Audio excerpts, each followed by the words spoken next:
तर आज मम्मीने घेतलेले आहेत उडदाचे पापड बनवायला. उडदाचे पापड तुम्हाला सगळ्यांना माहितीच असतील. त्याच्यामागे इतकी मेहनत असते, आपल्याच्याने तर बिलकुल नाही होणार. आपली मम्मी कशी करते काय माहिती.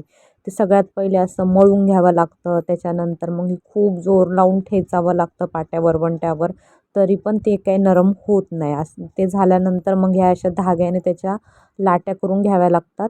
तुमच्याकडे याला काय म्हणतात माहीत नाही, पण आमच्याकडे याला लाट्याच म्हणतात. आणि त्या लाट्या रेडी करून झाल्यानंतर मग त्या एक एक एक एक तो पापड लाटायचा.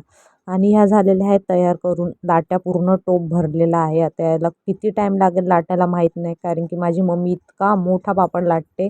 त्याला ॲटलिस्ट एका पापडाला 3 ते 4 मिनटं तर आरामात लागतात. आणि हे मशीननी नाही करता येत. जेवढे हाताने आपण दाबून लाटू तेवढी त्याची चव टेस्टी लागते. आणि मम्मी खूपच पातळ लाटते. पातळ पापड लाटल्यामुळे तो बनतात म्हणजे टेस्टला पण खूप तांदळाचे, चांगला नाचणीचे, होतो, त्याला भाजतो जेवढी पण मेहनत चांगला, लागत तळतो नाही ना, पण त्याच्या चांगला. कितीतरी पटीने मेहनत ह्या उडदाच्या पापडांना लागते, कारण की याचं पीठ खूपच कडक असतं आणि ते लाटायला पण खूप टाईम लागतो. आणि वाळवायला ते घरातच वाळवावे लागतात म्हणतात. उन्हामध्ये ते पटकन वाकडे वगैरे होतात आणि 2-3 दिवसामध्ये वाळून होऊन जातात. ते अशा प्रकारे आमचे पापड इथे रेडी झालेले आहेत. भेटूया पुढच्या मिनी ब्लॉगमध्ये. धन्यवाद व्हिडिओ पूर्ण बघितल्याबद्दल.